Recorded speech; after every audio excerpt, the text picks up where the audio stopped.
Everything you see, everything you are, starts with a single thought.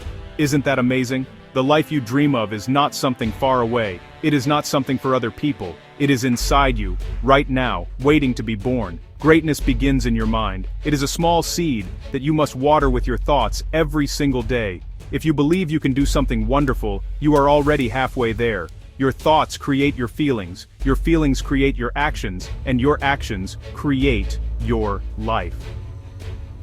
It all starts with what you choose to think. Think about some of the world's most successful people.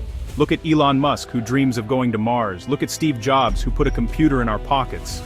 Look at Jeff Bezos, who started a bookstore in his garage and turned it into Amazon. These people were not just lucky. They had big, bold ideas. They believed in those ideas when no one else did. They used their minds to see a different future. They held onto their vision and worked hard to make it real. Their success started as a simple, powerful thought. It is possible. Napoleon Hill, a very wise writer, once said, "What you think about, you become." This is one of the truest things I know. If you always think about sadness and problems, your life will be filled with sadness and problems. But if you think about joy, opportunity, and success, you will find them everywhere. You are the artist of your own life, and your thoughts are the paintbrushes. You get to choose the colors. You get to decide what beautiful picture you will create for yourself. Choose to paint a masterpiece with your thoughts. So, if this is true, why do so many people still struggle? Why do so many feel stuck, unhappy, or poor? Is it because they cannot see the power they hold inside their own minds? Sometimes, we get so used to our old stories. We tell ourselves, I am not smart enough, or I am not lucky enough, or I have nothing to offer. We believe these stories without even questioning them. But what if those stories are not true? What if you are more powerful than you have ever imagined? It's time to look at your thoughts and ask if they are helping you or hurting you. Let me tell you a simple story that I love. It is about a beggar who sat at a busy train station every day. He held out a small bowl and asked people for money. He had been doing this for many, many years. His clothes were old and he always looked sad. He believed his life was about having nothing and always needing to ask for help from others. This was the story he told himself every morning when he woke up. He saw himself as a person with nothing to give, only a person who could take what others offered. One day, a rich businessman in a nice suit walked past. The beggar held out his bowl and said, "Sir, can you spare some change?" The businessman stopped and looked at the beggar. He did not immediately give him money. Instead, he looked him in the eyes and asked a surprising question. "You ask for me every day," the businessman said, "but what do you give to others? Have you ever thought about giving something yourself?" This question was very unexpected for the beggar. He had never considered it before. The beggar was confused. He looked at his old clothes and his empty bowl. "Give something?" he answered. "But I have nothing to give. I am a poor beggar. You can see that I own nothing in this world." The businessman smiled gently. "You are wrong," he said. "You think you have nothing to give, and that is why you have nothing to receive.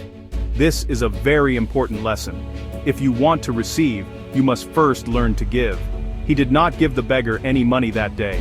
He just left him with that powerful thought. These words stayed with the beggar all day long. You think you have nothing to give, and that is why you have nothing to receive. He looked around the busy station. He saw people rushing, some looking happy, some looking stressed. For the first time, he started to think differently. He had always focused on what he didn't have. But the businessman's question made him wonder. Could it be true? Did he really have something to offer the world? This single question started to change his entire mindset. The next day, the beggar sat in his usual spot at the station, but something inside him was different. He was no longer just thinking about the money he needed. He was thinking about what he could give.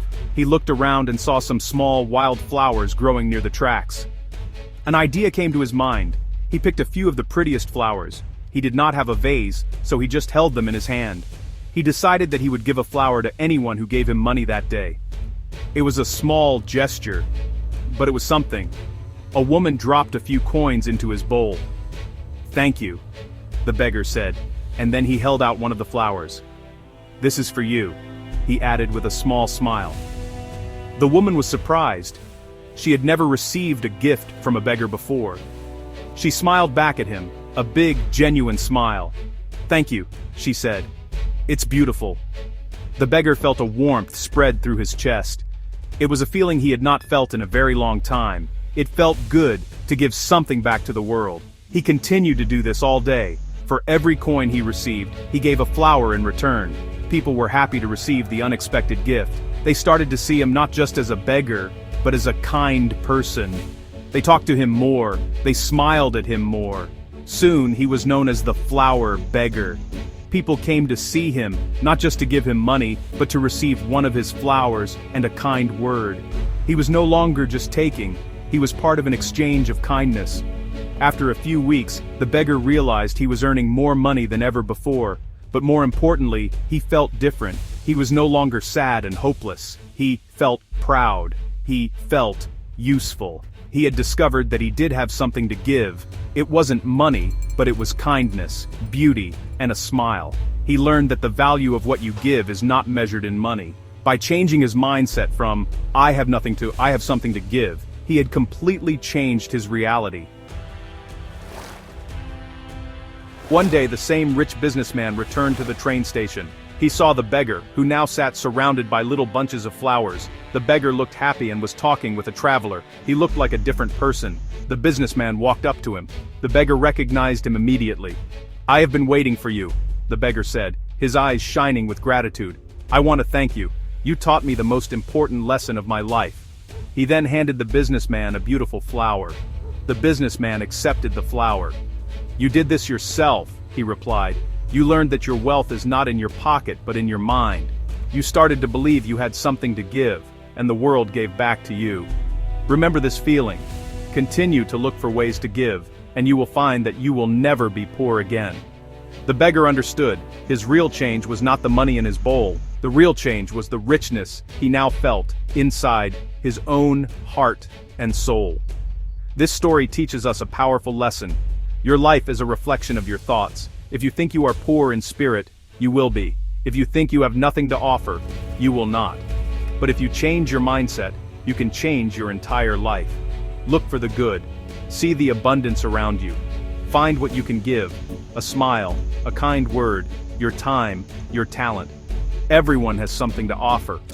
When you start to give, you open the door to receive all the wonderful things the universe has waiting for you.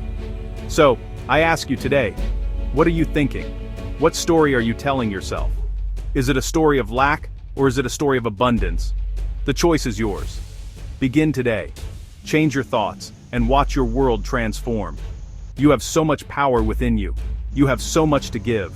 Believe in yourself, believe in your dreams, and know that the best is yet to come. Start with one positive thought and see what magic happens.